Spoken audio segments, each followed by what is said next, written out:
Gerald was a young man but a symbol and synonym of laziness. Linda was his wife and they had no children. Gerald was at home all the time with no inclination to venture out for any work. He would ridicule the nature of work whenever somebody offered him any job. His wife Linda used to go to work and the family was being run with her meager earnings. They were just two and hence didn't need much of money to run the family. Linda never told anyone about her husband being unemployed and lazy. Her neighbor Maya, who noticed Gerald being at home all the time, became inquisitive and curious. She once asked Linda if her husband was working and stated that she never saw him going out anywhere. Linda told her that her husband works for the king, only in the night. Linda also told her that his job was to protect the kingdom from the thieves in the night. She nagged him as usual for being lazy and not going for any work. Linda told Gerald to take care of the house as she was going to the shop to buy something. She told him specifically that milk was on the oven and asked him to put off the stove when the milk came up. But Gerald had forgotten about it and slept off. The boiled milk overflew and spilled off all over the stove and the vessel got burnt. Linda, who came back from the shop, got very angry on seeing the vessel burnt and the milk spilled all over the stove. She shouted at her husband for being so irresponsible and for being such a lazy goose. She told him that his laziness would take her to the streets one day. Gerald replied, "I have killed 100 lives just with one hand and it took away all the time." He had shown her the dead mosquitoes thrown all over on the floor. Linda got angry and told him not to tell anyone outside that he had killed 100 lives. The neighbor Maya, who overheard Gerald saying that he killed 100 lives just with one hand, thought that he killed 100 men just with one hand. Maya, a habitual rumor monger, told everyone that Linda's husband Gerald had killed 100 men just with one hand. The rumor spread everywhere like wildfire and it also reached the king finally. There were many robberies in the kingdom and the king was determined to put an end to this. The minister suggested the king to engage Gerald to tackle the thieves' menace. King, who heard the rumor already, agreed and sent 2 soldiers to Gerald's house to bring him. The soldiers reached Gerald's house and conveyed the king's order. Gerald, who was quite puzzled, told the soldiers that he was confined to the house all the time and did no wrong and asked them why he was being called by the king. Gerald was told by one of the soldiers that even the king came to know that he had killed 100 lives just with one hand and hence he was summoned by the king. The visibly shocked Gerald thought for a while and laughed to himself, thinking of him killing 100 lives, that too, just with one hand. Gerald felt that he might even be hanged if at all he revealed that he killed only 100 mosquitoes and not the men. He never wanted to take the risk by revealing the truth and hence went with soldiers hoping to manage the situation somehow with the king in the palace. Gerald received an unexpected red carpet welcome at the palace. He was hailed for his bravery of killing 100 people just with one hand. The king also received him well and lauded his bravery. Gerald, who knew that he was not worth for such a reception, stood before the king obediently. The king said the robberies are on the rise in the kingdom and the thieves are posing a serious threat to the peace of the people. King told Gerald that only a person of his caliber could put an end to the thieves' menace and asked him to take up the assignment immediately. Gerald realized that he landed in a grave situation and thought that he would be executed if he defied the king's order. He agreed and asked the king to provide him a horse to embark on the mission. His actual intention was to use the horse to escape from the king by going far away from the kingdom. King had given a horse to Gerald as requested and wished him all the best for the mission. Gerald went back home with the horse and explained everything to his wife Linda. He told her how his bragging of killing 100 lives backfired, not knowing that he killed only mosquitoes. He urged Linda to go to her parents' place for some time as he would be going to a far distant place to escape from the king. Linda prepared a variety of tasty eatables and snacks for Gerald's long journey, and he had left home on the horse given by the king. Gerald was traveling through a jungle and he decided to end his life as he would be hanged by the king one day. He stopped the horse, got down, and sat in a comfortable place. He opened up all the snacks that his wife had given him for the journey. He also opened up the poison bottle brought along with him and sprinkled the poison all over the eatables. Geraldo was quite fond of sleeping and he thought that he would eat the poison-laced eatables after a good sleep.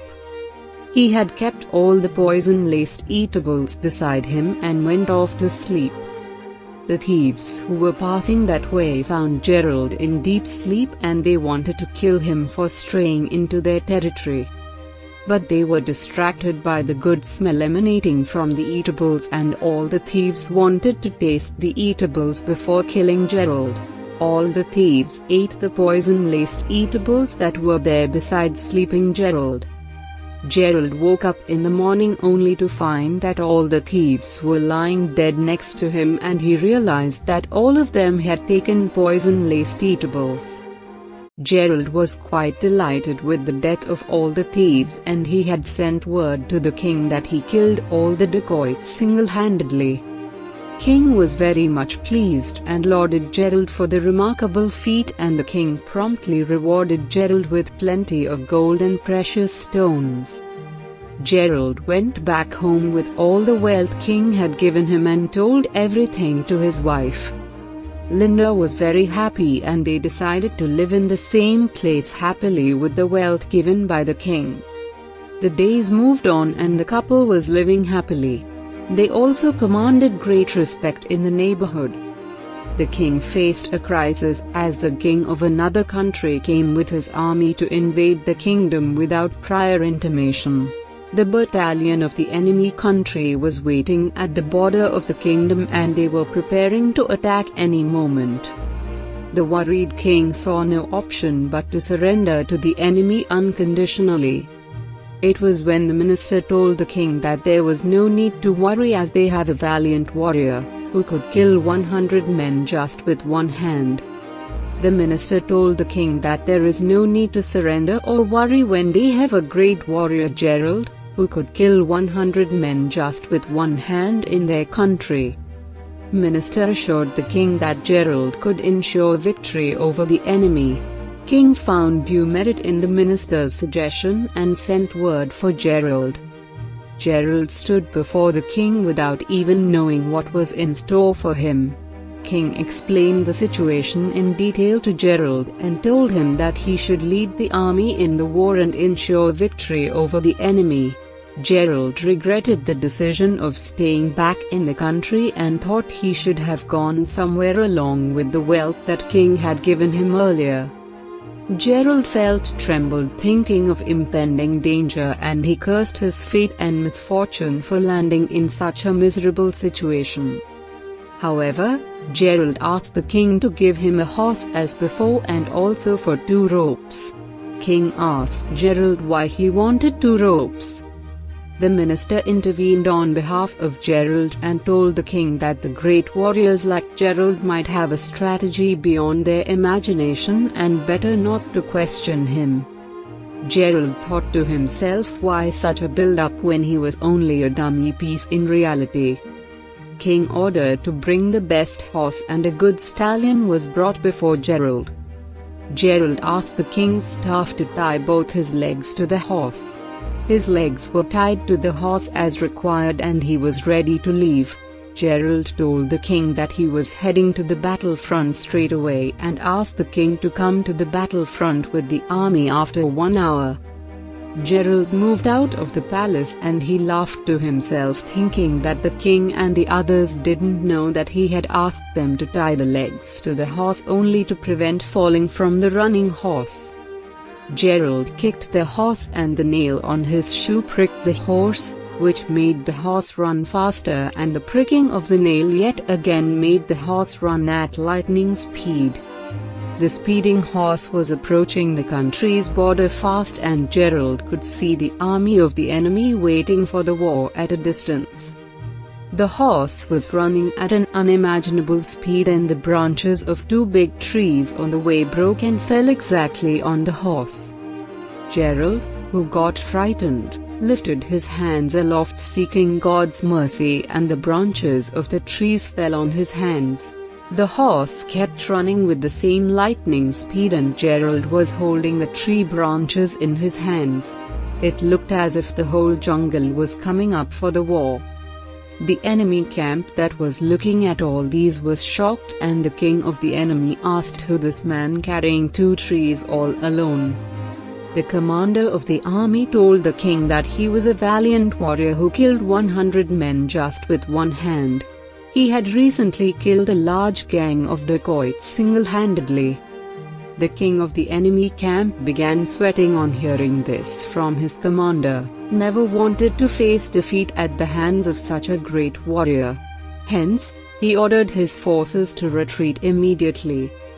The horse that ran with such a speed stopped at the battleground, and the tree branches that were in his hands fell behind him. Gerald, who was worried about his death at the hands of the enemy, just lifted his head to see what was going on. There was no one at the battlefront, to his pleasant surprise, and he was glad that the enemy camp disappeared from there. The king, who came there with his army, was delighted to hear from Gerald that the enemies had run away from there. The king, who could see the tree branches besides Gerald, believed that Gerald must have done something extraordinary for the enemies to run away from there. The soldiers hailed Gerald as bravo and as the champion of the war, and their cheers ripped the clouds, and the sudden rain added more joy to the moment. Everything will happen in your favor if your time is good and luck is by your side, and everything would turn against you if your time is bad, and that's the message from this story.